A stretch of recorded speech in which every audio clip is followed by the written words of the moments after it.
మాసం చివరి రోజు నంద్యాల పట్టణం ప్రథమనందీశ్వర స్వామి దేవస్థానంలో ప్రాతకాలము నుండే వినాయకునికి కుంకుమార్చన, అమ్మవారికి అర్చన, స్వామివారికి అభిషేకం, పిచ్చేసిన భక్తాదులకు అన్నదానం నిర్వహించారు.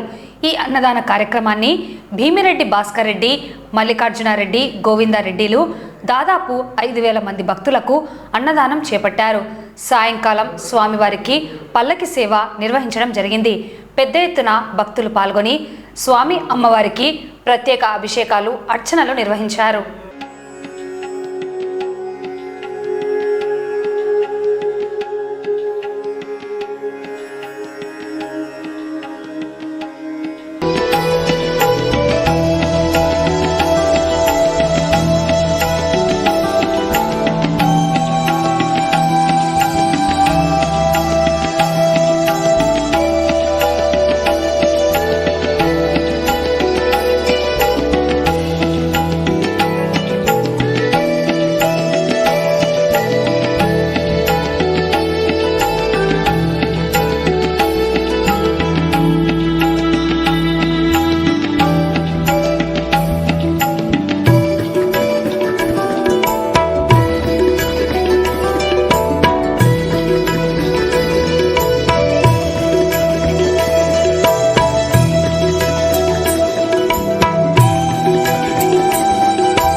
ఈ కేదారేశ్వరి సమేత ప్రథమనందీశ్వర స్వామి దేవస్థానం నంద్యాల నవనందుల్లో మొట్టమొదటి నంది.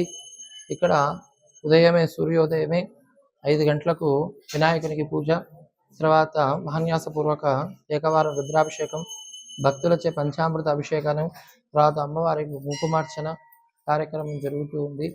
ఉదయం 5 నుంచి 9 వరకు అభిషేక కార్యక్రమం జరుగుతుంది. తర్వాత స్పర్శ దర్శనము, తర్వాత స్వామివారి దర్శనం అనేది ఇస్తాము. తర్వాత అక్కడి నుంచి మధ్యాహ్నము అన్న వితరణ కార్యక్రమం జరుగుతుంది 12:30కు. సాయంకాలము ఆకాశ దీపం 6 గంటలకు, 7 గంటలకు పల్లకి సేవ కార్యక్రమం జరుగుతుంది. కాబట్టి భక్తాదులందరూ కూడా వచ్చి స్వామి దర్శనం చేసుకుని తీర్థ ప్రసాదాలు తీసుకుని స్వామి కృపకు పాత్రలు కావాల్సిందిగా కోరుచున్నాం. మంగళవారం రోజు సాయంకాలం 7 గంటలకు కళ్యాణ కార్యక్రమం జరుగుతుంది. తర్వాత అక్కడి నుంచి అదే విధంగా 20వ తారీఖు బేస్తవారం రోజు అంటే గురువారం రోజు ప్రథమనంది తిరునాళ కార్యక్రమం జరుగుతుంది. ఆ రోజు స్వామివారికి పూల సేవతో, తర్వాత బిల్వాలతో అలంకారం చేసి స్వామివారి దర్శనము కలిగిస్తాం. కార్తీక మాసం కడ సోమవారము ఈశ్వరుని దయ వల్ల మాకు అన్నదానం కలిగి పెట్టగలిగిన ఇచ్చినందుకు మాకు దేవుడిని కోరుకుంటున్నాం.